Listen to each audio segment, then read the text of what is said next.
अस्सलाम वालेकुम, नमस्कार, आदाब साथियों, आप सब लोग बखैरियत होंगे। आज मैं जिस मुद्दे पे बात करने जा रहा हूँ, वो मुद्दा वो चीज़ देखने के बाद, वो वीडियो देखने के बाद बड़ी शर्म महसूस हुई मुझे और लगा कि भई हम किस दुनिया में रह रहे हैं और कौन-से ज़ोन में रह रहे हैं हम।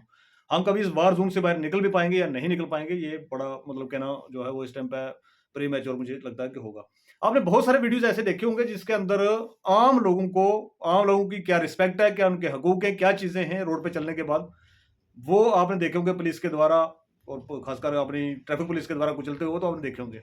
और क्या हक हैं, क्या राइट्स हैं और क्या प्रोटोकॉल्स हैं हमारे बड़े-बड़े लीडर्स के, हमारे एलजी साहब के, ये फलाँ मंत्री जा रहा है, ये फलाँ संतरी जा रहा है और सिविल लोगों को जो है 2-2 घंटे, 4-4 घंटे, 8-8 घंटे पहले ही रोक लिया जाता है क्योंकि इनकी कोई औकात नहीं है, क्योंकि इनकी कोई वैल्यू नहीं है। एक आम आदमी जो है वो महिला हो, बच्चा हो, औरत हो, बूढ़ी हो, बीमार हो, कैसा भी हो, उससे कोई लेना-देना नहीं है एडमिनिस्ट्रेशन को। एलजी साहब गुज़र रहे हैं तो वो that is the most important. यहाँ से मंत्री साहब गुज़र रहे हैं तो वो बड़ी इम्पोर्टेंट चीज़ है। यहाँ से चीफ मिनिस्टर साहब गुज़र रहे हैं तो बहुत बड़ी बात है, आप रोड़े बंद करके बैठ जाएँगे। लेकिन आज जो देख के मुझे इतनी शर्म महसूस हुई है कि एक एसपी साहब हैं, इनका नाम मुझे भूल जाता है बार-बार, ट्रैफिक एसपी हैं अरविंदर सिंह, नगरोटा के एक उस नाके पे सुबह खड़े होते हैं ये, सुबह 4-5 बजे के आस-पास। एडवाइज़री जारी की जाती है पहले दिन कि अभी ट्रैफिक जो जम्मू से कश्मीर की तरफ जो है वो सुबह जाएगा और कोई भी जा सकता है ईज़िली। जितनी भी छोटी गाड़ियाँ थी वो सारी की सारी वहाँ पर रोक दी जाती हैं। और कोई एक आदमी अगर कोई फ़ोन करता है, कोई सोर्स वाला है, वो फ़ोन करता है एसपी को, एसएसपी को, किसी दूसरे को, तो उसकी गाड़ी जो है निकाली जाती है, बाकी लोगों को वहाँ पर रोका जाता है भेड़ और बकरियों की तरह। फिर वो लोग जो है कॉन्टैक्ट करते हैं अरफाज डैंग, न्यूज़ शहर इंडिया के जो वो रिपोर्टर हैं, न्यूज़ शहर इंडिया का पोर्टल चलाते हैं, वो लोगों की आवाज़ उठाते हैं बहुत बढ़िया से। तो उनको कॉल आती है कि जिस तरीके से हमें यहाँ पर परेशान किया जाता है, तो वो जब अपनी टीम के साथ वहाँ पर पहुँचते हैं, जाके लाइव दिखाना शुरू करते हैं, एसएसपी ट्रैफिक से बात करते हैं, फारूक साहब हैं एसएसपी ट्रैफिक, उनसे जब बात होती है उनकी ओवर द फ़ोन, वो जो उस वीडियो विजुअल्स में दिखता है हमें, तो कहा जाता है कि नहीं जी मैंने ऑर्डर दे दिए इनको और वो अभी जो है छोड़ेंगे। कोई ये रीज़न नहीं लोगों को बताया गया था कि भई वहाँ पर रोका गया तो क्यों रोका गया? जिनको छोड़ा गया सिफ़ारिशों के तहत तो क्यों छोड़ा गया? मतलब ये है कि जम्मू कश्मीर की आवाम जो है, जम्मू कश्मीर के लोग जो हैं वो भेड़-बकरियों की तरह हैं, इनको कहीं पर भी कैसे भी इकट्ठा करके रखा जा सकता है, रोका जा सकता है, इनका रास्ता रोका जा सकता है, 4 घंटे बैठाया जा सकता है, बीमार हैं तो मरो, गाड़ी में पड़ो उधर ही, पानी है आपके पास नहीं है, कोई मतलब नहीं है। एलजी साहब आ रहे हैं दैट इज़ मोस्ट इम्पोर्टेंट। मंत्री साहब आ रहे हैं दैट इज़ मोस्ट इम्पोर्टेंट। क्या है जी? कभी-कभार हम जब रोड पे निकलते हैं, गाड़ी को रोक दिया जाता है, आधा-आधा घंटा रोक दिया जाता है, घंटा-घंटा रोक दिया जाता है, क्या है जी? मोमेंट है। ये मोमेंट वाले हरामखोर कौन है जिनकी मोमेंट होती है और एक आम नागरिक को इतना जो है वो दर-बदर होना पड़ता है। आज का सवाल मैं इस एसपी रविंदर सिंह से पूछना चाहूँगा, एसपी रैंक का आदमी है तो यार या तो केपीएस होगा या आईएएस होगा, क्या पता क्या है। इतना पढ़ने-लिखने के बाद आपको ये इतनी सी बात नहीं पता कि भई आप लोगों के लिए हैं, लोग आपके लिए नहीं हैं। आप लोगों के नौकर हैं, लोग आपके नौकर नहीं हैं। ये बात दिमाग में कब घुसेगी आपको? स्टार लग जाते हैं, दिमाग खराब हो जाता है।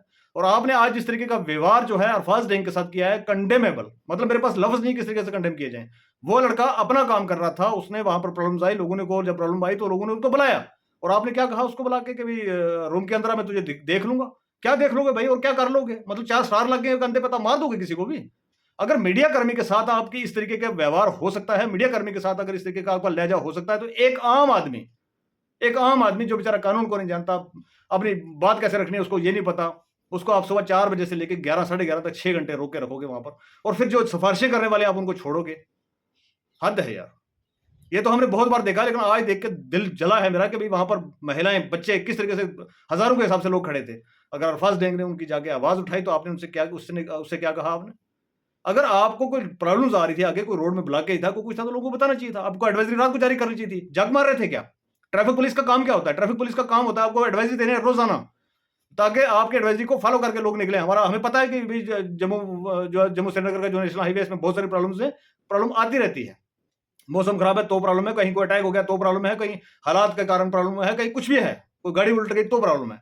लेकिन वो प्रॉब्लम्स बताना किसका काम है? ट्रैफिक पुलिस का काम। ट्रैफिक पुलिस इसीलिए बैठाई हुई है रोडों पे, इसीलिए आपको हमारे टैक्स से जो है सैलरियाँ दी जाती हैं काट-काट के। हम वी आर टैक्स पेयर।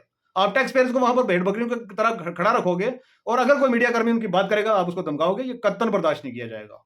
मेरी एसएसपी ट्रैफिक साहब से रिक्वेस्ट है कि इसके ऊपर जो रीज़नेबल जो चीज़ बनती है, वो एक्शन जो है इन एसपी साहब पे लिया जाए।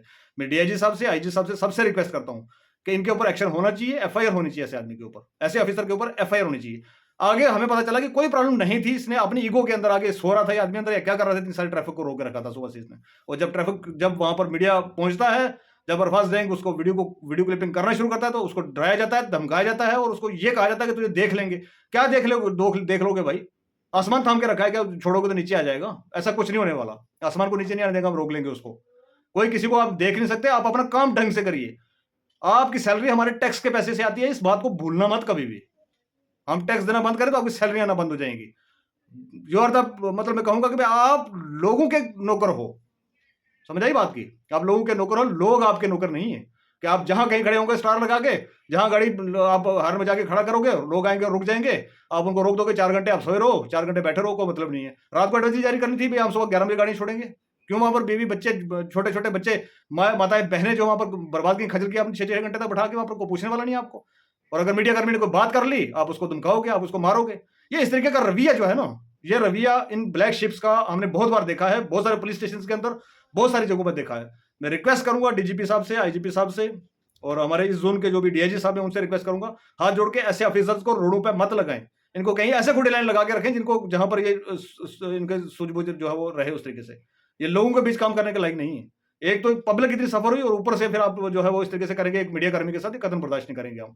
और मेरी रिक्वेस्ट है डीजीपी साहब से कि इसके ऊपर अफेयर करके इसके ऊपर मतलब रीजनेबल जो कार्रवाई है वो होनी चाहिए। अगर नहीं होती है जनाब तो हम प्रोटेस्ट पे बैठेंगे। ये नहीं बर्दाश्त किया जाएगा हमसे कि भई आप लोगों को इस तरीके से जो है तंग करोगे वहां पर, और फिर कोई मीडिया कर्मी पहुंचेगा, आप उसको ब्लैकमेल करोगे, दाड़े मारोगे, हम तुझे देख लेंगे, हम तुझे ये कर लेंगे।